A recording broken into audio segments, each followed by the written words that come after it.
Arcus, 9966. I've discovered more stories by Bara that feature an esoteric character called the Prisoner. Like the other stories, the Prisoner is trapped in a dark and strange dimension from which he is desperately trying to escape. Bara's stories, especially the ones written later on in his career, focus heavily on this dimension which he calls the horror. He describes it as the dimension where all horror originates. An interesting idea, but flawed in so many ways. Arcus, 9967. The Prisoner can experience memories and stories extracted from a fog-like substance. After years of searching for a way out, he finds the answers he's looking for in the recorded memories found amidst the ruins of a castle.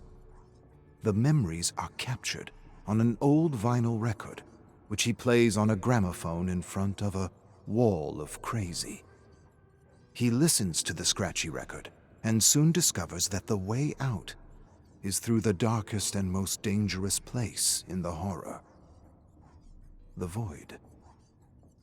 I've read about the Void in the works of several authors now. Some believe it contains a way out. Others believe it's all a trick to get the Prisoner to jump out of the frying pan and into the fire. I'm not sure which stories to believe. It could be that all versions are true in some way.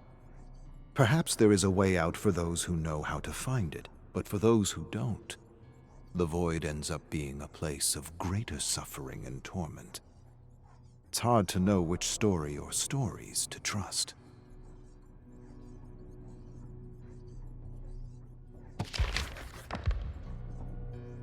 Arcus, 9968. I'm still missing critical parts to the story, and I'm not exactly sure if there's anything to be learned by the Prisoner's journey through the Void. If, in the very least, I knew the Prisoner had escaped, that would be something. That would give me the impetus to act. But as it stands, I'm still not sure how the story ends.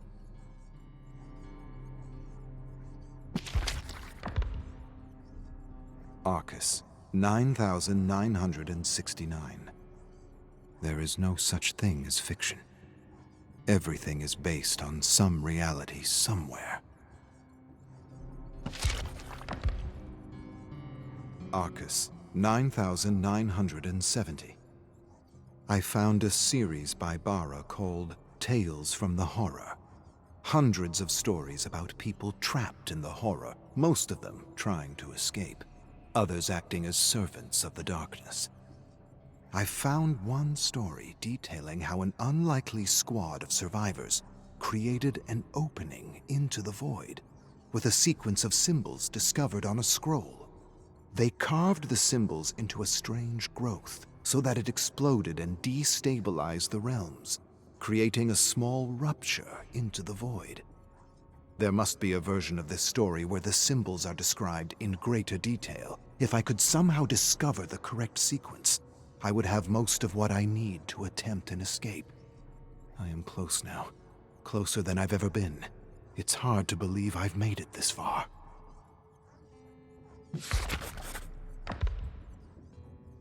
The Magnificent Maurice, 1. They call me Maurice. The Magnificent Maurice. Mr. Shelby, the farmer, started calling me magnificent soon after I was born. Not because I'm special or spectacular or anything like that, but because he thought I was weak and scrawny and good for nothing like a cart without wheels. For some reason, he swore to his wife that I was cursed and that bad things had been happening to him and his farm ever since I arrived. He figured if he called me magnificent, he'd trick some buckethead into buying me at the country fair. I remember figuring I was different than the other colts, not because I made bad things happen, but because I could make things happen, and I could make things happen just by thinking about them. I didn't realize it at first, But anyone who showed interest in buying me and taking me from my home changed their mind because I told them to do so with my thoughts, and with my thoughts alone. I even used my thoughts to convince someone to tell Farmer Shelby what a fine horse I was, and that he should keep me with my family. But that little trick didn't work. Farmer Shelby saw right through the ruse. He somehow suspected I was behind his bad luck in selling me, and he gave me such a lashing every night, yelling at me and calling me a dumb, ill-bred, good-for-nothing animal. Eventually, I didn't have the strength to think anymore. He beat it all out of me. I was in so much pain I could barely stand, and all I could think about was not getting lashed again. But that was okay, because I was so bruised and broken up that no one believed I was magnificent, despite the big red sign above my head. I guess it kind of worked out in that way, at least for a little while. But let's move on from that cloudy moment in my life and come back to it a little later. What I want to say is I'm old now, and I'm stuck in a faraway world that feels like every scary place I've ever heard about all rolled into one. I have definitely lived and seen and experienced things no horse has ever seen, and I'll tell you, despite all the manure shoveled my way throughout my days, I've only made 1 or 2 friends that have made the suffering bearable. And to be sure, it is one such friend who wants to write the story of my life. She believes that what I have been through and what she has been through could someday help someone going through a similar situation. To be honest, I don't know if all this will be helpful. What I do know is I hadn't talked for like an eternity before I met her, and once we started talking, I just couldn't shut my trap. Kind of like an endless geyser. I guess I didn't realize how much I had to say, or how much I had kept bottled inside, or how much I needed to talk, and that talking alone had lifted such a heaviness from my heart that I felt like I could fly. It's great to have a friend, especially one who doesn't judge or interrupt and who listens with the heart and not the head. A friend who understands you, believes in you, and who calls you magnificent and means it, truly means it. I may not know much, but I know this. One good friend makes all the difference. Tales from the Horror, Through the Void Darkly, 2. The fortress tank was littered with burnt cadavers. Twisted limbs reached out like black gnarled trees against the blue light seeping through a hole in the metal ceiling. Scorch marks scarred the floor, and on the wall, Haley read, "No exit," written in blood. She stared at the words for a long, pensive moment. Then the squad assembled around her, asking if she could pick up anything with her abilities. She shrugged and inched closer to the bodies, feeling a strange heaviness in the air. She could sense there was something unnatural and unknown still lingering about the corridor. Cautiously, Haley inched toward a crushed head on the metal grate and froze mid-step when she felt her arms prickle. She let her foot fall slowly and fixed her gaze on the charred eye sockets, searching for something, anything that could help understand what had happened to the previous crew. When nothing appeared, she raised her gaze and started when a ghostly soldier suddenly flashed before her eyes. Composing herself, she watched the soldier scramble down the dark corridor, with entrails wiggling out of his lacerated stomach like giant worms. Sam sensed Haley was distraught and asked her what she was seeing. She turned to face him but tumbled backward and gasped at the sudden vision of gas-soaked soldiers going up in flames. The flames erupted and melted fat and flesh like butter until everything dissipated into plumes of swirling blue smoke. Clambering to her feet and steadying herself, Haley breathed deeply and turned to the squad with a bleak expression. She said nothing for a long moment. She debated whether she should share her visions with the rest of the squad, but she wasn't sure if what she had seen could be trusted. It could have been a memory, or it could have been a hallucination triggered by the void. Finally, she admitted she wasn't sure about what she had seen, and told the squad she needed more time to investigate. So saying, she made her way to a pile of mangled bodies, grabbed a charred hand, and closed her eyes. Silencing her mind, she focused all her senses on the moment, but nothing came to her.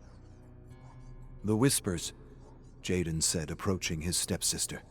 "They've stopped. It's like the tank is somehow shielding us from the outside." Haley opened her eyes and regarded him. Then she released the lifeless hand. "If that's true," she said flatly, "what happened to them?" She gestured toward the scattered bodies with an uneasy sigh. "Good question," Natasha commented as she scanned the massive tank for signs of life.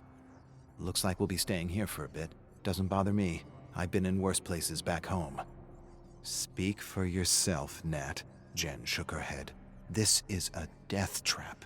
We should look for another place." "What other place?" Derek asked. "There is no other place. Let's clear the rooms and make this can of hell pleasant." "Pleasant?" Mel questioned. "Am I the only one smelling that?" "Smelling what?" Dwayne smirked. Mel turned to Dwayne. She wanted to smack the glasses off his face for downplaying the stench. "What do you mean, smelling what? Barbecued humanity, that's what." Dwayne shrugged. "Just breathe through your mouth." Mel shook her head. "I don't want to breathe through my mouth." "Well, I'm sure Claudine will think of something with her flowers." "Very funny, Ash." Claudine's face hardened. "I'm not collecting air fresheners here, or are you that clueless?" And she shoved Ash, who was laughing, into the hard metal wall with a resonating clang. "Knock it off," Mahan snapped. "Let's split up. Check the rooms for survivors. See if we can find something useful like medical supplies." The squad agreed, with nods and whispers, and soon dispersed throughout the tank. At this point, Mahan motioned for Haley and Jaden to follow him, as he picked his way through the dark corridor with his flashlight. After what seemed like a lifetime, they found a control room lined with generators that had somehow been grafted to the wall. Nearby there was a container filled with a strange, bubbling black substance. From the container, a thick red hose extended to the generators. Mahan scrutinized the container, the generators, and the dashboard. It seemed like the black fluid somehow fueled the generators, and the generators somehow powered the fortress. He wasn't exactly sure how this makeshift energy system worked, but he had seen the technology before in other realms. For a moment, he had the faint hope that the generators and the tank had been designed to help them survive the void. "They're similar to the other generators," Jaden observed as he passed his finger along the controls until he found a small window covered in grime and other substances he didn't want to think about. Mahan approached a generator and tried to activate it, but nothing happened. He removed a panel and tinkered with wires like he had done countless times before. Within moments, the generator sparked, belched, and grumbled to life as a light bulb flickered on and off, casting a soft orange glow in the room. "We've got power," Haley smiled. "Thanks to..." Jaden's words trailed away as the ground shook beneath his feet and a deep, sonorous roar came from outside. With a great sense of urgency, he used his sleeve to clear the grime from the window. As he stared out into the void, a shudder ran through him, and the blood drained from his face. "What is it?" Haley asked. When Jaden didn't answer, Mahan turned towards Haley, then Jaden, and asked, "What is it? What's out there?" Still, he didn't answer. Haley and Mahan exchanged a worried look as the world shook again. "Come see this," Jaden finally stammered. His voice came out in a thin croak. and he felt his nerves growing taut as he fought down a surge of panic. He couldn't believe what he was seeing. It was unlike anything he had ever seen in the other realms. Staggering and helping one another, Haley and Mahan stepped behind Jaden. All three looked through the small window in open-mouthed disbelief.